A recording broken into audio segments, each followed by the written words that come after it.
Olá, tudo bem? Seja muito bem-vindo, congressista. Bem-vindos ao segundo Congresso Nacional de Violência contra a Mulher.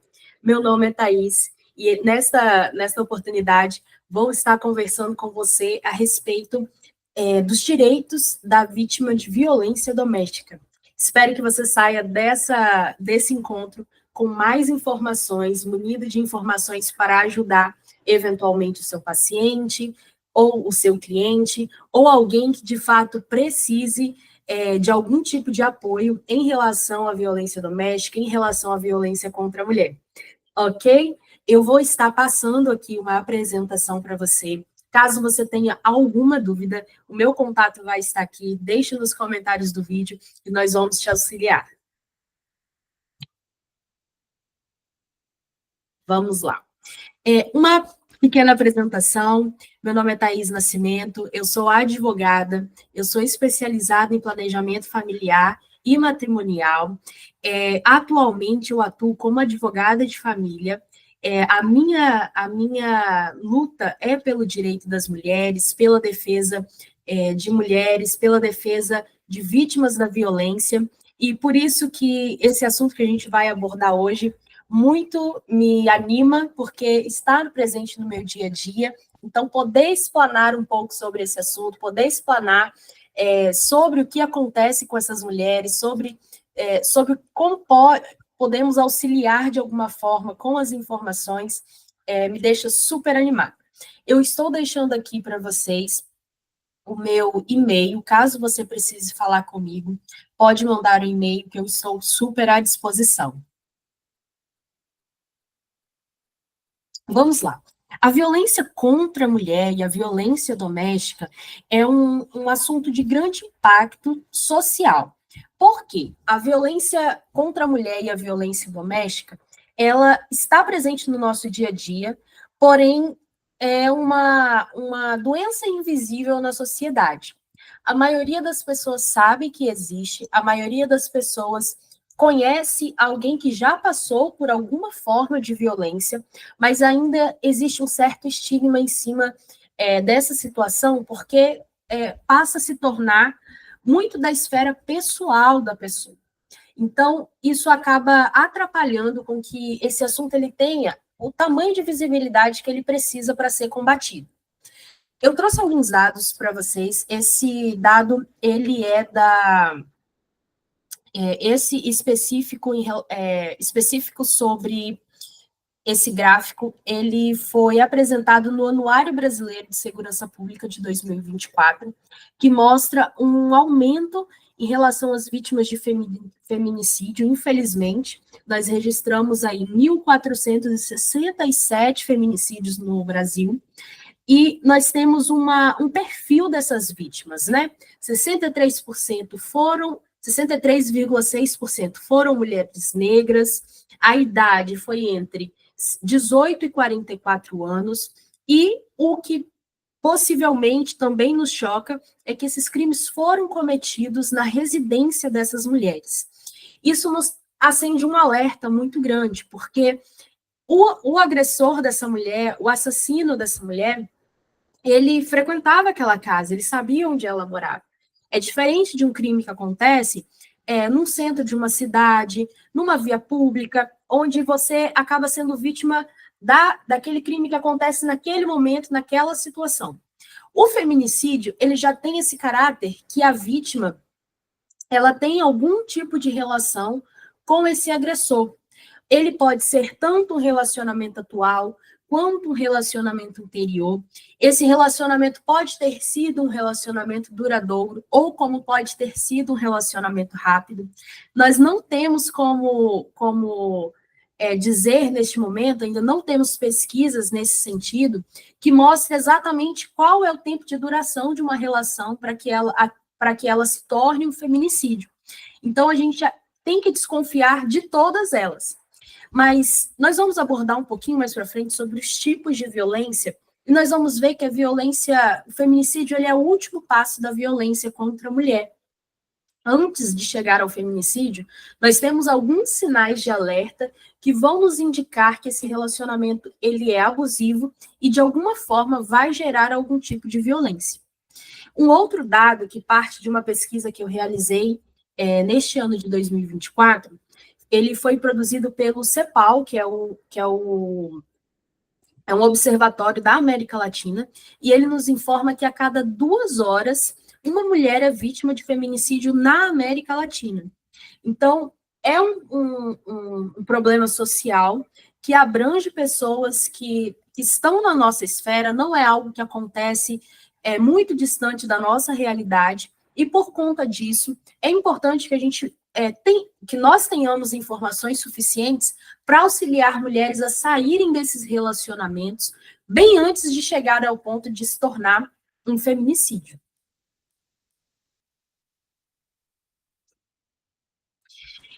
Discutir sobre a violência doméstica é essencial para romper com o ciclo de silêncio que perpetua esse problema. É fundamental criar uma cultura de respeito e empatia para que as vítimas possam encontrar apoio e justiça. O ciclo da violência, ele se perpetua através dos estigmas. E cabe a nós ajudar a quebrar esses ciclos. Quando nós abordamos esse tema num congresso científico como esse, nós munimos profissionais, pessoas que vão lidar diretamente com o público ávido por essas informações, e isso transforma a realidade com que essas pessoas vivem. Por isso é muito importante congressos como esse que aconteçam, que espero que se repita no próximo ano, para que nós possamos fomentar mais e mais as informações a respeito da prevenção contra a violência de gênero, que, infelizmente, não tem diminuído. As pesquisas apontam que a violência de gênero tem aumentado e a gente vê os resultados através dos observatórios, através das pesquisas científicas. Isso é preocupante. Então, se cada um fizer um pouco, com certeza nós podemos, em algum momento, modificar essa realidade.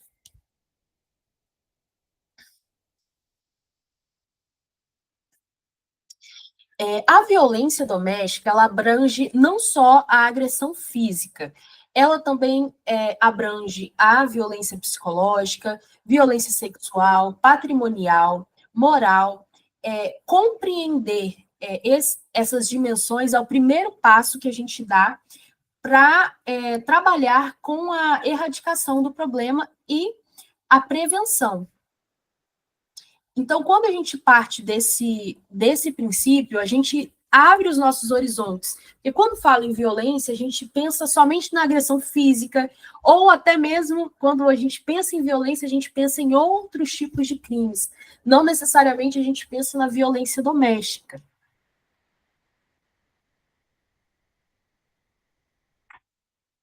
E eu queria trabalhar com você agora um pouco sobre os tipos de violência, para você estar mais munido e abrir mais os seus horizontes a respeito desse tema. Vamos lá. A lei que trabalha que trabalha sobre esse tema de violência doméstica é amplamente conhecida como a Lei Maria da Penha. Lá no artigo 5º dessa lei, ela vai trabalhar o que de fato são as violências contra a mulher, mas não é um rol taxativo. Ou seja, não necessariamente vai ser apenas esse tipo. Porque, por exemplo, essa lei ela foi criada em 2006. Nós ainda não estávamos vivendo o boom da internet como nós vivemos hoje. E hoje, com esse boom da internet, nós temos outras formas de violência que não estão explicitadas nessa lei, como, por exemplo, o crime de stalking, que acontece através de redes sociais, pode acontecer por meio físico também, mas normalmente está muito ligado à perseguição digital, onde a pessoa stalkeia ali o que o outro está fazendo, manda muitas mensagens ali a fim de perseguir essa pessoa, exercer ali algum tipo de posse. E como essa lei foi editada em 2006, esse ainda não era um crime que existia na época, ou então não se tinha tantas notícias como se tem hoje. Por isso, a Lei Maria da Penha ela vai abarcar outros tipos de violência que não estão descritos. Então, vamos trabalhar alguns tipos? O primeiro tipo que a gente sabe, né, é a violência física, que ela vai acontecer através de soco, empurrão, algum tipo de lesão corporal.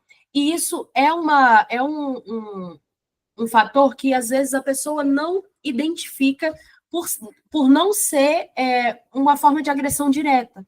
Às vezes, a pessoa foi empurrada de uma escada. Ela não identifica como uma violência física, porque a violência física fica muito atrelada ao tapa, ao soco, e isso e outras formas, existem outras formas dessa violência se manifestar.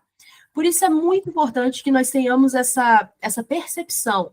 Se fere o corpo de alguma forma, se causa alguma lesão no corpo, é algum tipo de violência física, seja através de empurrão, seja através de tapa, ali no momento da briga, arranhões, tudo isso vai caracterizar a violência física. Nós também temos a violência psicológica, que é um tipo de violência que vai abranger humilhação, ameaças, manipulação, vai estar diretamente afetando a autoestima da vítima, porque o agressor, se ele consegue isolar essa vítima e manter ela com essa autoestima baixa, ela terá menos chances, menos probabilidade de procurar por apoio, de procurar por ajuda, porque ela mesma se desacredita da situação que está vivendo. Então, essa imagem, ela reflete muito do que acontece com as vítimas de violência.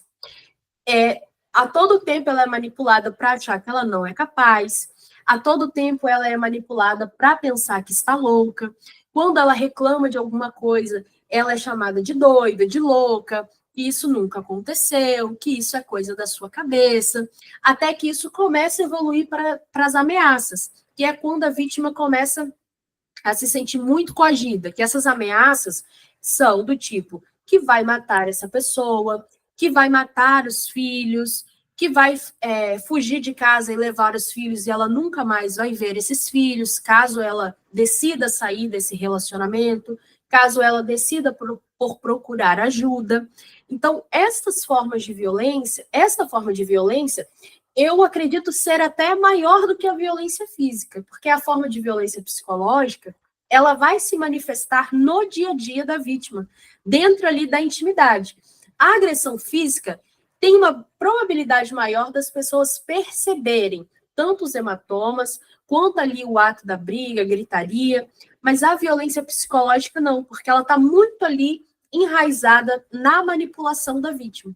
Então, ela acontece ali dentro do contexto da casa, dentro da intimidade do casal, e por isso acaba sendo mais difícil de ser identificada externamente.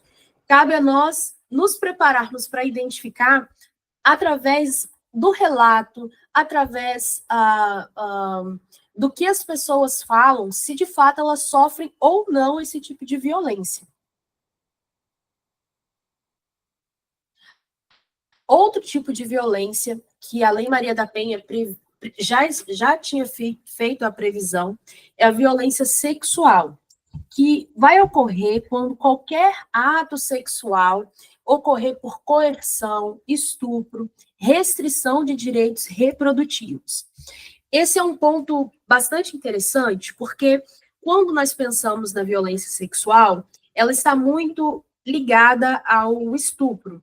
E o estupro, normalmente, é um ato que ele é praticado por um terceiro. Nós temos no nosso dia a dia, imaginar que um estupro ele vai acontecer numa rua escura, no momento ali em que a vítima estava indefesa, chegando ou saindo de algum lugar. E nós esquecemos que o estupro ele é qualquer ato não consentido, qualquer ato sexual não consentido. E esse ato sexual não consentido pode ocorrer no casamento. Eu, como advogada de família, posso dizer que não é incomum que nós tenhamos casos nos nossos escritórios em que haja violência sexual cometida por cônjuge ou parceiro em razão da não autorização da mulher para que aquele ato ocorra. Isso acontece porque nós temos na nossa cultura, principalmente quando se trata de relacionamentos que têm algum viés ou alguma influência religiosa, que a mulher ela é um objeto de submissão do marido. E quando se trabalha essa ideia, Se trabalha também a ideia que a mulher tem que estar disponível 100% do tempo para o ato sexual. Senão ela está desonrando o marido, senão ela está desobedecendo, e a desobediência se torna um ato até contra a divindade.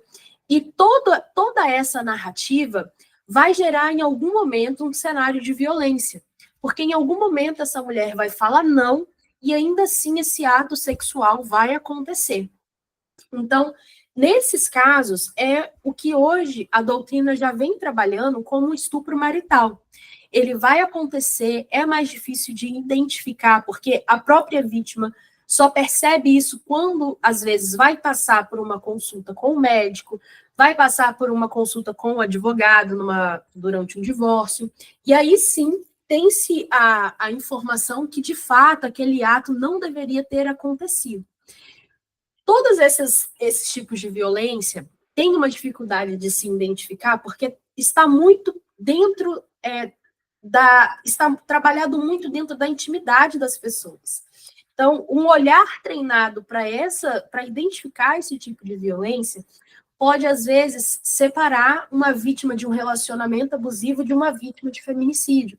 Porque a gente dá a essa vítima uma saída, uma oportunidade de terminar este relacionamento, de sair desse relacionamento antes que algo mais grave aconteça. Uma outra forma que pode ocorrer a violência sexual é através da coerção, que é quando a pessoa ela é forçada de alguma forma a fazer aquele ato. Então, ela não autorizou, mas às vezes mediante uma ameaça, às vezes mediante uma outra violência, como uma violência física ou a manipulação, ela acaba sendo coagida a praticar aquele ato. Seja ele qualquer dos tipos sexuais, seja por coito, seja por sexo oral, anal, todas essas formas são identificadas como estupro quando a pessoa não tem a intenção, não tem a autorização, não deu a autorização para que aquele ato fosse praticado. E uma forma que é uma violência sexual, mas é pouco tratada, são os direitos reprodutivos, que são os direitos que a mulher tem de exercer sobre a própria sexualidade e também sobre como ela quer se proteger, por exemplo, de uma gravidez, ou de doenças sexualmente transmissíveis, ou infecções sexualmente transmissíveis. E quando um dos cônjuges ali não tem um acordo ou restringe esse direito, de exercer esse direito, seja de tomar a pílula contraceptiva, seja de tomar a injeção contraceptiva, seja de usar o preservativo, tudo isso é uma forma de violência sexual. E muitas mulheres não estão nem cientes que isso pode de fato acontecer e pode se tornar para elas, em algum momento, um problema ou uma situação. Então, ter esse olhar, identificar, dar nome às coisas, né? Quando a gente vê uma mulher dizendo que o marido não deixa que ela tome um anticoncepcional, isso não é uma decisão de casal, não está tendo um acordo ali. Essa proibição é uma forma de violência. Então, precisamos começar a nomear as situações e os atos para que aí sim consigamos, né, fazer com que outras pessoas entendam o contexto que elas vivem e se isso pode levar a algum tipo de violência ou se está sendo algum tipo de violência. Outra forma que, infelizmente, é muito comum nos divórcios é a violência patrimonial. A violência patrimonial, ela vai se manifestar principalmente de duas formas. A primeira vai acontecer através da quebra de objetos pessoais. Então, por exemplo, quebrar um celular durante a briga, rasgar os documentos para que a pessoa não consiga procurar emprego, não consiga procurar ajuda policial para abrir um boletim de ocorrência, quebrar objetos que a pessoa gosta, rasgar fotos, rasgar roupas. Essa é uma forma de violência patrimonial. E a segunda forma mais comum, talvez a primeira mais comum, é a omissão de bens durante o divórcio. Muitos casos que eu trabalhei, existiu algum tipo de violência patrimonial, porque culturalmente, na nossa sociedade brasileira, os bens, eles sempre ficam em posse do homem, em posse e propriedade. Nós temos tentado, né, com o avanço do Código Civil, mudar para que o nome das posses, das propriedades de bens, de imóveis, passem a ficar no nome do casal, mas é muito comum se achar durante o divórcio empresas laranjas, lotes que foram comprados no nome de terceiro, carro que foi colocado no nome da mãe, mesmo o casal pagando. A propriedade desse bem, na hora de comprovar, está no nome de outra pessoa. E tudo isso configura uma violência patrimonial. Porque no casamento, se as pessoas se casam pelo regime da comunhão parcial, por exemplo, tudo que eles conquistaram da data do casamento para frente, ou, no caso de uniões estáveis não registradas, tudo que é conquistado durante aquele período da união estável, passa a ser de ambos, é dividido meio a meio, salvo algumas exceções. Então, isso, sendo a lei clara em relação a isso, e se durante o fim deste relacionamento, desse matrimônio, um dos dois decide ocultar esse patrimônio, desfazer desse patrimônio na intenção de prejudicar o outro, é configurada uma forma de violência, violência patrimonial. Então, estejamos atentos, pois desse tipo de violência, normalmente pode acontecer tanto com o homem quanto com a mulher, mas é muito comum, 90% dos casos, infelizmente, ocorre com a mulher. Então, estejamos atentos a esses atos. A quebra de objeto pessoal, ela pode preceder uma violência física ou pode ser um indicativo de violência física. Quem quebra um objeto pessoal da pessoa pode transferir essa mesma energia, essa mesma atividade para uma violência física. Então, precisamos estar atentos que não é só um momento, às vezes é a pessoa. E infelizmente, chegamos ao ponto de ter que nomear um tipo de homicídio que se caracterizou, que é a forma de violência de gênero mais extrema, que é o feminicídio, que é quando ocorre o resultado morte das mulheres motivadas pela misoginia. Essas mulheres, elas morrem pelo fato de ser mulher. Morrem porque se espera dela que exerça um papel que não as pertence obrigatoriamente, e por conta disso ocorrem os feminicídios. Eu não coloquei na apresentação, mas se você quiser procurar, existe na divulgação, né, de materiais para prevenção, existe o violentômetro, que é uma escala de violência, de atos que vão chegar, e o ponto mais alto dessa escala, que é o último estágio, é o feminicídio. Mas antes dele, a mulher ela passa por todas as outras formas de violência, como, por exemplo, a violência física, a violência psicológica, ela é afastada da família, essa mulher ela passa por situações que claramente indicavam ali um relacionamento abusivo. As vítimas de feminicídio já tiveram medidas protetivas e, às vezes, acabam retirando essas medidas porque acredita ali que aquele parceiro não vai mais fazer isso, aquele cônjuge, aquele ex-marido não vai mais agir daquela forma, e muitos deles ali acabam seguindo, né, com o homicídio, gerando feminicídio. Até pouco tempo, o feminicídio ele era considerado um crime passional, mas a lei ela vem, modifica isso, qualifica como um feminicídio. Não vou entrar em termos técnicos, mas na nossa legislação nós temos o homicídio, que é considerado um crime com um valor de pena, e nós temos os crimes qualificados, que são os crimes da mesma categoria, Porém, quando recebe essa qualificação, a pena ela se torna mais grave, ela se torna maior para quem cometeu. E o feminicídio ele passou a ter essa gravidade em razão de afetar um grupo da sociedade especificamente por ser quem ele é, por ser mulher, por viver ali em coabitação, dentro das suas residências, como nós vimos, dentro da sua intimidade, essas mulheres são mortas, e isso é um avanço da nossa legislação. Mas, infelizmente, é o tipo de avanço que só existe porque nós ainda estamos vendo e assistindo mulheres serem vítimas desse crime.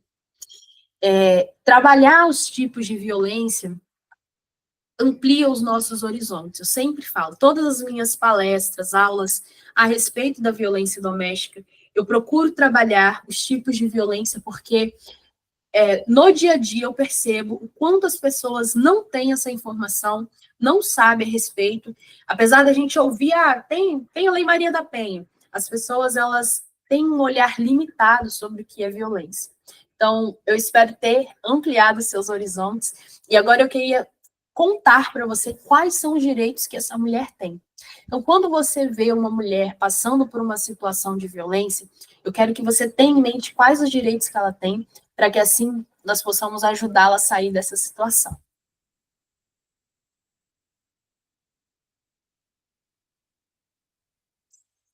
O primeiro item, né, que a gente vai falar, o primeiro tipo de direito, é o direito à medida protetiva. A medida protetiva ela está prevista na Lei Maria da Penha e ela tem algumas características que são muito comuns em relação à Lei Maria da Penha, porque ficou muito conhecido, né, de acontecer a... Deixa eu só verificar se eu estou continuando transmitindo aqui para vocês. Só configurar e acredito que sim. Então, a medida protetiva, ela passou a se tornar comum. Existem vários tipos de medidas protetivas, as pessoas não se atentam a isso, mas um juiz, ele dá medidas que protejam alguém de alguma coisa ou de outra pessoa. Isso pode acontecer em relação à criança, pode acontecer em relação ao idoso, mas ficou popularmente conhecido em relação à Lei Maria da Penha, para proteger as vítimas.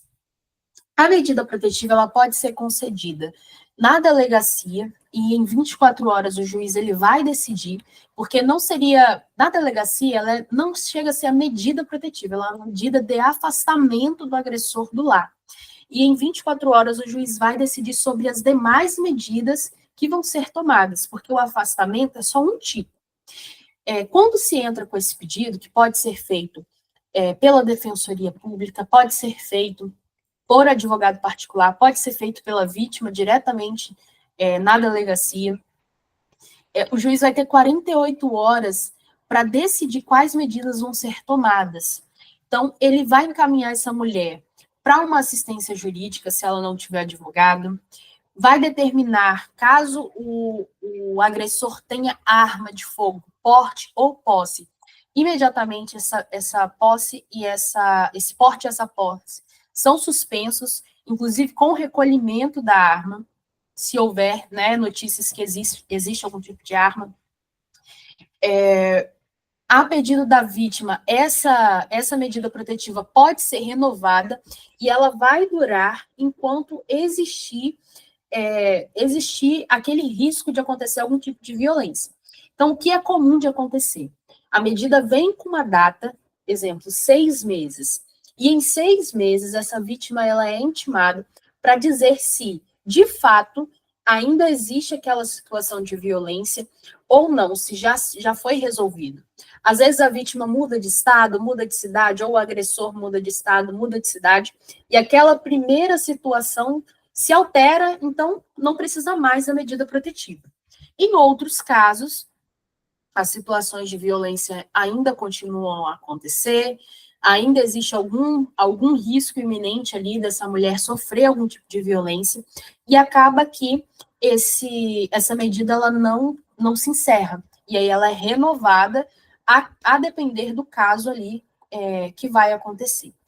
Eu trouxe essa frase, a vida recomeça quando a violência termina, que é uma frase da Maria da Penha, que foi a mulher que lutou, né, para que a lei surgisse a partir da história pessoal dela, a partir da jornada. Se você ainda não sabe sobre a história dela, pesquise, dê um Google, veja, tem documentários que contam tudo que ela passou e como a justiça foi falha com ela, porque não existe, apesar do Brasil ser signatário do Tratado Internacional de Violência contra a Mulher desde 1994, nós ainda não tínhamos uma lei específica que protegessem as mulheres, como, por exemplo, com medidas protetivas de urgência.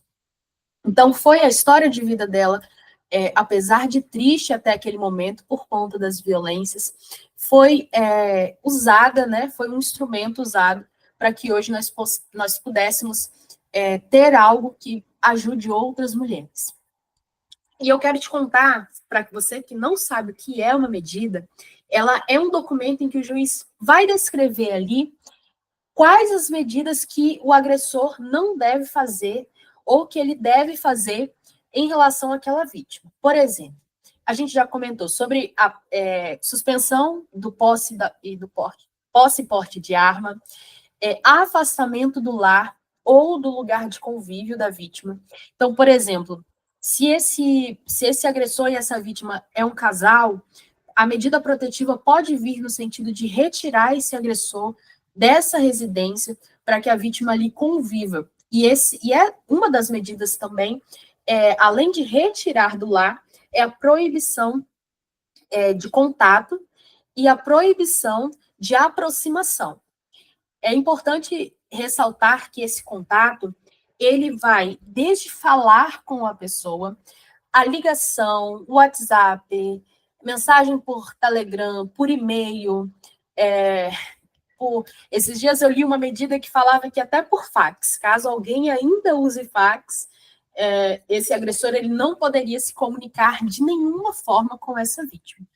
Isso visa tem a intenção de cessar qualquer tipo de contato para que cesse ali aquele ciclo de violência ou aquele risco de violência.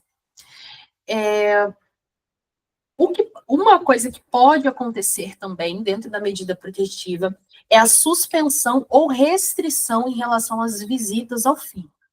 De praxe, hoje, isso não tem acontecido de imediato. O que vem nas decisões é que o pai ele pode conviver com os filhos, mas isso vai depender também de uma decisão lá na vara de família para regular essa situação. Quando isso acontece, normalmente os pais estabelecem uma terceira pessoa para fazer esse contato, para que assim evite de quebrar, né, o que a gente chama de quebrar a medida protetiva, que é quando uma das partes ali cede e acaba acontecendo esse contato que está ali proibido de acontecer.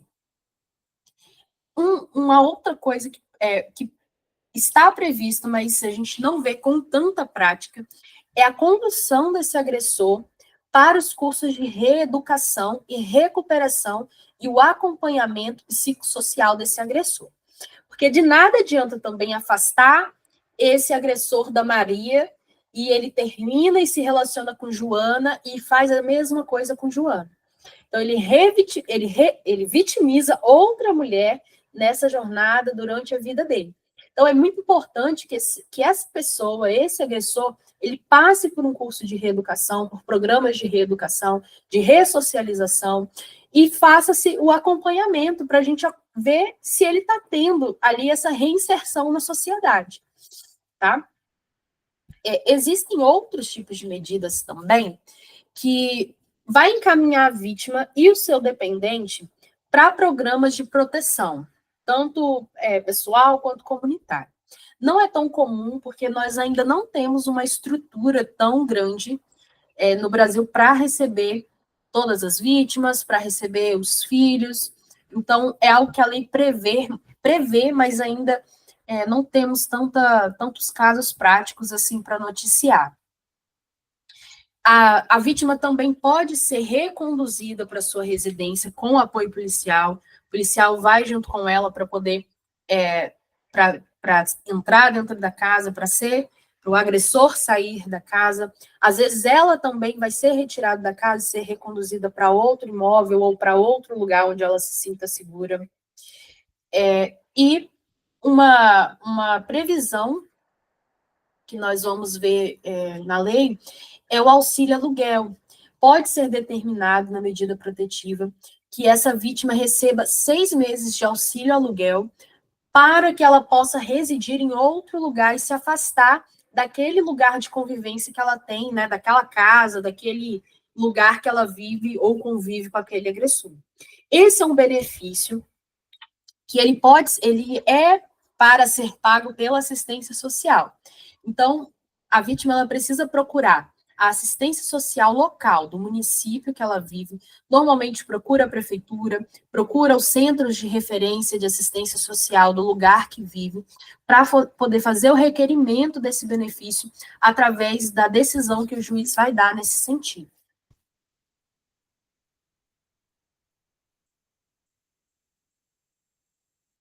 O Brasil hoje ele conta com uma rede de atendimento para as vítimas, que são centros de referência, delegacia da mulher, vara especializada da mulher, que é para julgar somente os casos que se relacionam com a violência doméstica, familiar e contra a mulher. Tem as equipes de orientação que estão nessas varas, tem a Defensoria Pública do Brasil, que vai atuar nos casos que envolvam violência doméstica. Então, toda essa rede de atendimento está apta e pronta para defender os interesses dessa mulher.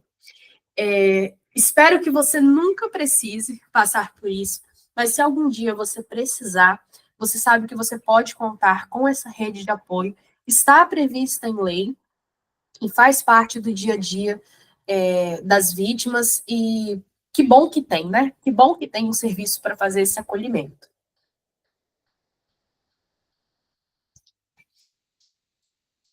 Aqui, dentro dos direitos previstos para as vítimas, está o direito à saúde e assistência social.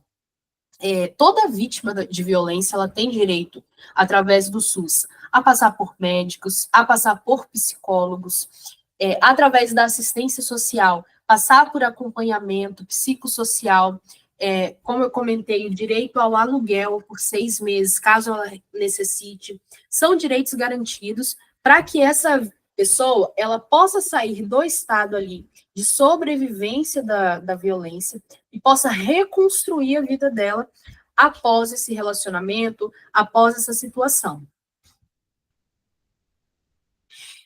Um direito também que não é muito divulgado, eu não vejo tantas pessoas comentando, é o direito à indenização e reparação. Lembra que nós comentamos que existe o tipo de violência que é a violência patrimonial? Quando a mulher ela tem os seus objetos quebrados, tem os seus objetos pessoais, de trabalho, danificados de alguma forma, ou ela sofre alguma violência que gera um custo com médicos, medicamentos, ou um dano psicológico, que ela vai precisar fazer um acompanhamento, um tratamento psicológico, tudo isso que ela gasta em razão dessas violências pode ser objeto de ação de indenização. Ela pode procurar um advogado, pode procurar a defensoria pública e entrar com um processo para que o agressor faça o ressarcimento desses valores que ela desembolsou. Vale lembrar que esse ressarcimento não pode sair do próprio patrimônio da vítima. Então, por exemplo, essa mulher ela sofreu uma violência em que o carro dela foi queimado, o agressor botou fogo no carro dela, ela perdeu esse bem. E para ressarcir, ele vai usar a casa um dos imóveis que eles têm para poder fazer esse pagamento. Ora, se esse imóvel também pertence à mulher, não se pode usar a totalidade dele para fazer essa indenização. Somente a parte que cabe ao agressor, quando se trata de regimes de bens. Não se pode usar do patrimônio do casal para fazer a indenização daquele dano que foi o agressor, né, ou ex-cônjuge ou ex-companheiro, que deu a causa. Um outro exemplo também que pode, né, que é comum, é usar a poupança do casal para, né, a poupança ali que é da família, de emergência, para quitar essas indenizações em caso de condenação. A justiça já se posicionou, a lei já se posicionou, que nesses casos não se pode utilizar desses valores integralmente para poder fazer essa indenização. Apenas a parte ali que cabe àquele agressor. Uma outra forma um outro direito que pode ajudar muitas mulheres é o direito à remoção prioritária em caso de servidor público. O servidor público, ele passa no concurso e ele é lotado em algum local ali de onde a empresa ou o órgão público que ele trabalha lotou. Por exemplo, uma professora. Uma professora que passa num concurso, ela escolhe ali a escola que ela vai trabalhar, que é no bairro A. Porém, naquele local, às vezes fica próximo, ou o agressor ele sabe onde é aquele local e pode ir lá querer confrontá-la ou causar algum prejuízo social ou patrimonial ou algum risco à própria vida dessa mulher. Então, o que ela pode fazer? Com a medida protetiva em mãos, ela pode requerer ao órgão público a qual ela está vinculada para que remova ela para uma outra localidade. Ela tem a prioridade para que isso aconteça. Isso tem acontecido, os órgãos públicos têm entendido essa necessidade e têm feito de imediato. Isso é muito bom, isso ajuda muito a mulher, a servidora pública ali, a dar continuidade no trabalho e a se manter, né, diante dessa situação. E isso graças a uma proteção legal, graças a um direito previsto em lei.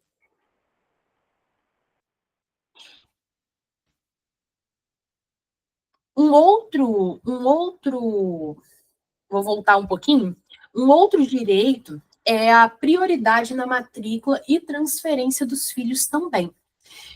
Caso haja algum evento de violência e a mulher ela precise trocar essa criança de escola, os filhos de escola, isso também tem uma prioridade de acontecer.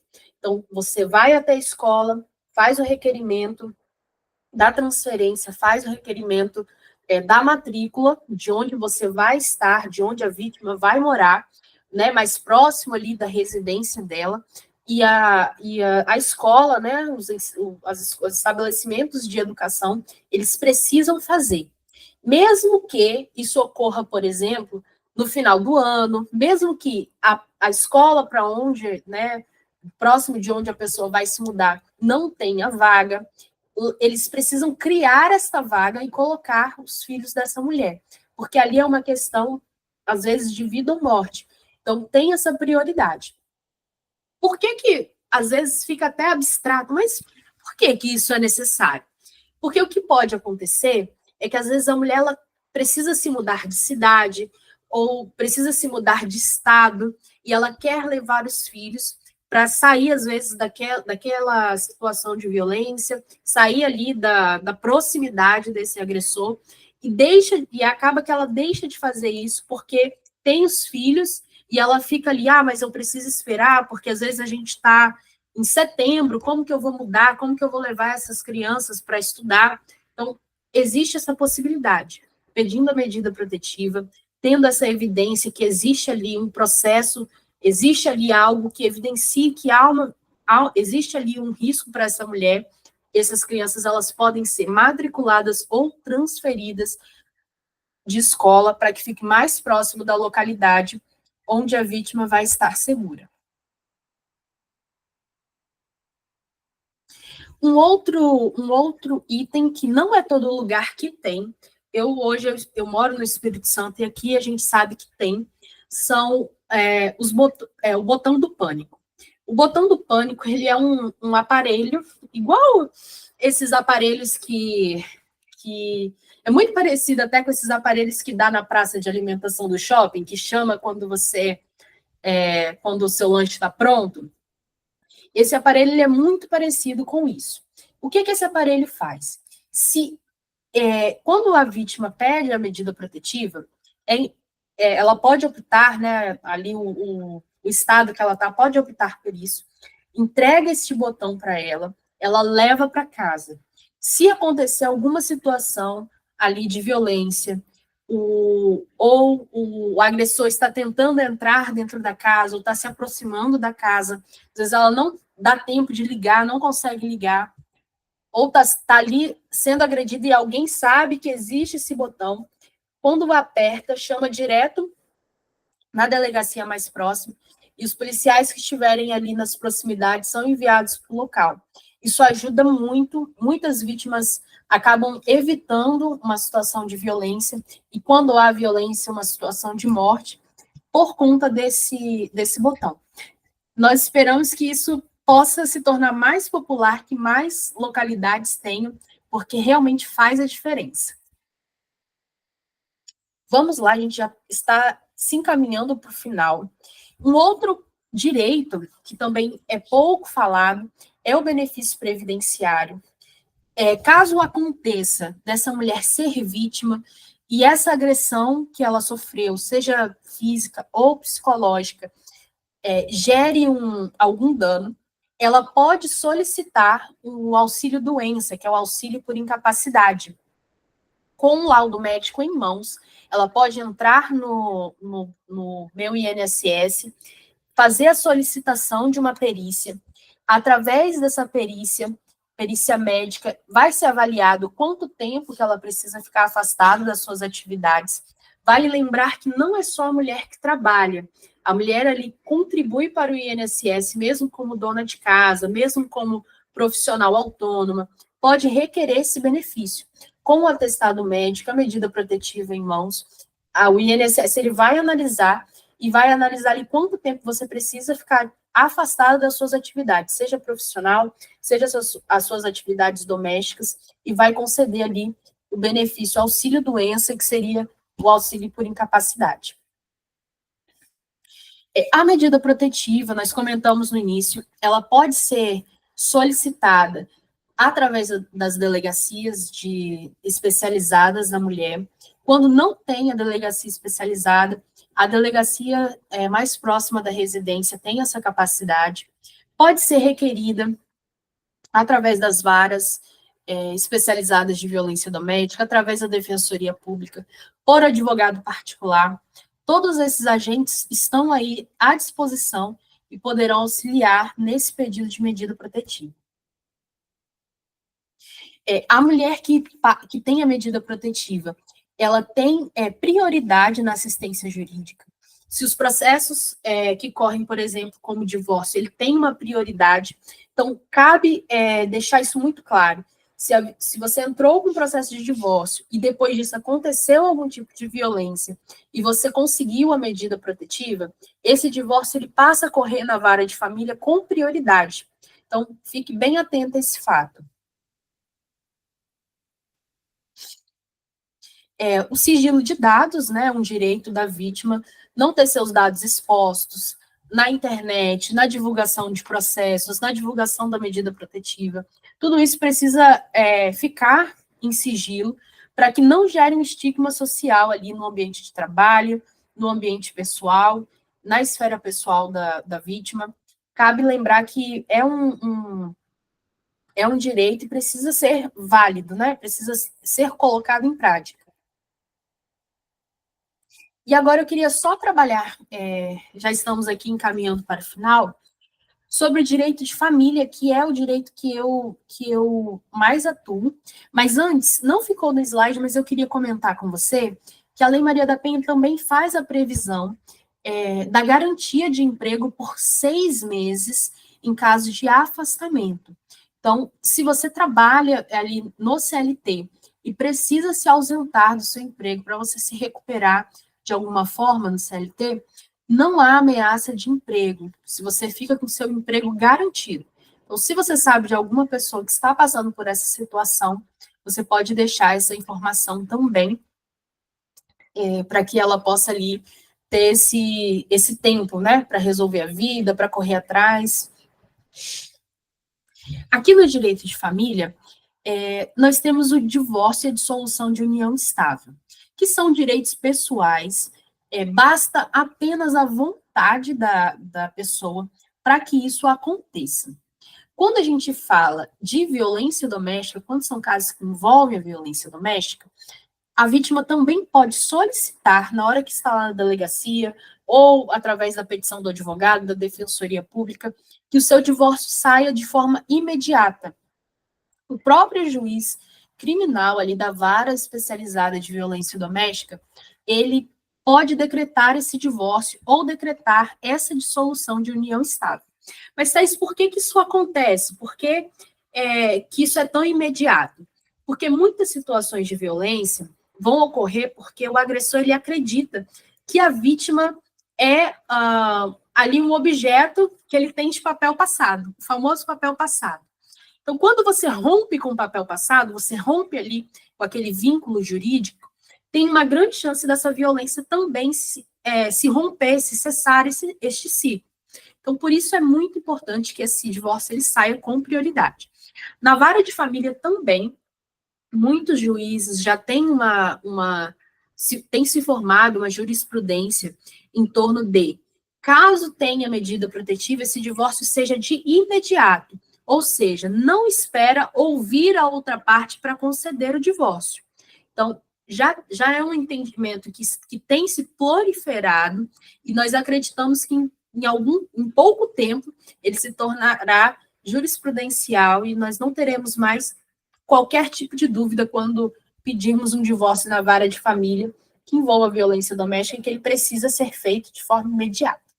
Lembrando que os direitos patrimoniais, a partilha de bem, não é resolvida na vara especializada de violência doméstica, ela é discutida lá na vara de família, tá?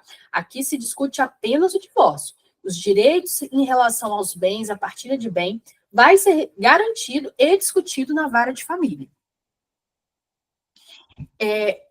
Agora completou-se um ano, né? Em novembro de 2023, foi editada a Lei 14.713, que impede a guarda compartilhada quando houver um risco de violência doméstica ou familiar. Por que é importante a gente falar disso? Antigamente, a guarda compartilhada ela era obrigatória. Então, muitas vezes acontecia a situação de violência, a vítima tinha a medida protetiva em mãos, e ainda assim, o juiz da vara de família ele concedia a guarda compartilhada, que acaba abordando, abrindo mais o contato, né, obrigando o contato entre a vítima e o agressor. Agora, com a edição dessa lei, caso exista indícios da violência doméstica, como, por exemplo, a medida protetiva, essa guarda ela não poderá ser compartilhada, ela vai ser unilateral para aquele responsável que não é o causador da violência, né? Para quem ali foi a vítima da violência.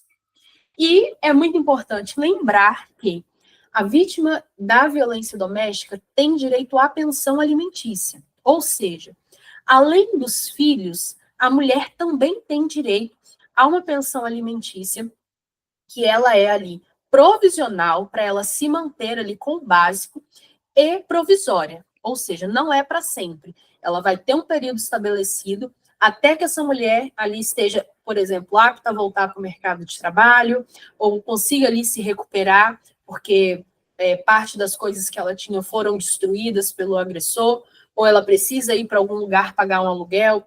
Então, é devido esse alimento, né, essa pensão alimentícia, mas é necessário requerer para poder fazer valer esse direito, porque não é automático. A gente hoje já fala em ações futuras, né? Ter mais políticas públicas eficazes, programas de educação que abordem a violência doméstica, são as políticas públicas que fazem, né, um papel muito grande para mudar a realidade da violência. Então, a gente espera que, com a lei, isso, como está previsto em lei, que isso se amplie, né? Eu sempre brinco, o problema do Brasil não é a falta de lei, a lei nós temos, mas nós precisamos e queremos ver isso em prática. E Agora, um último recado para você que está nos acompanhando aqui no Congresso, você congressista, denuncie. Viu uma situação de violência, esteve diante de uma situação de violência, não se cale, não seja omisso, porque a sua missão, às vezes, pode contribuir para que essa mulher se torne uma triste estatística da violência doméstica e familiar e da violência contra a mulher. O número para denúncia é o 180, não tem erro. Você pode ligar, fazer a denúncia de forma anônima, não precisa necessariamente ser a vítima, pode ser alguém que presenciou. Os profissionais de saúde têm meios próprios para fazer a denúncia, mas também pode ser feita anonimamente. Vizinhos, parentes, não deixe passar. É sempre bom lembrar que hoje no Brasil nós temos uma estrutura para receber essa vítima. Pode não ser a melhor das melhores, mas nós temos várias especializadas, nós temos delegacias especializadas, nós temos profissionais como você que estão aqui se debruçando para cientificamente, praticamente melhorar os atendimentos. Então, não deixe que essa vítima fique solta, sem saber para onde ir, para onde correr. Faz a denúncia, vai na delegacia, procure profissionais que trabalhem com essa temática, ONGs que apoiam mulheres, que de alguma forma, ela vai encontrar um caminho para se ver livre desse tipo de violência. E o nosso caminho tem que ser pela conscientização. A educação sobre os direitos, ela é essencial. Eu acredito que através desse movimento, você também vai conseguir agora estar munido de informações para ajudar, auxiliar de alguma forma alguém que possa vir a ser vítima ou está sendo vítima da violência. E através desse movimento, você às vezes pode ali alterar uma família, alterar como os filhos veem, né, um processo de violência. Basta nós, com o nosso conhecimento, colocarmos em prática de alguma forma, seja através da divulgação de materiais sobre a violência nas redes sociais, quando você vê ali uma foto, uma imagem, um conteúdo que fala sobre violência, compartilhe. Aqui mesmo no Congresso, esse conteúdo, compartilhe que você está participando de um congresso sobre violência doméstica, isso trará a noção para as pessoas que você é uma referência nesse assunto e pode auxiliá-las de alguma forma. A conscientização é o grande passo que nós podemos dar com o que nós temos hoje de informação. E o meu último conselho para você é: não julgue. Nós não sabemos o que se passa na cabeça da vítima. Sei que a nossa tendência é sempre dizer que voltou porque quis, voltou para aquela situação, podia ter saído, já tinha medida protetiva, mas esse não é o nosso papel. Porque é muito fácil a gente falar, mas quantos de nós está disposto a receber uma mulher e seus 3 filhos na nossa casa para que ela saia da situação de violência que ela vive? Muitos poucos de nós vai ter essa disponibilidade. Então, às vezes ela voltou, não é nem porque ela ama aquele agressor, ou porque ela não reconhece a situação de violência, mas é porque naquele momento ela não tem para onde ir, ela não sabe ou não tem condições de ir para nenhum outro lugar que não seja voltar para aquele lugar de agressão. Da mesma forma, a pessoa às vezes nem enxerga pelo que está passando por conta da dependência emocional. Por isso, tenha muito cuidado quando você julgar alguém, porque a gente não sabe de fato o que se passa naquela situação. E uma reflexão final é que a luta contra a violência de gênero requer um esforço coletivo. Cada passo dado por indivíduos e instituições se transforma em um avanço significativo na construção de uma sociedade mais justa. Aí está uma imagem da Maria da Penha. Essa foi a palestra sobre direitos da vítima de violência doméstica. E eu espero que você tenha saído dessa palestra com mais informações e que você possa ajudar outras pessoas. Até uma próxima. Tchau, tchau.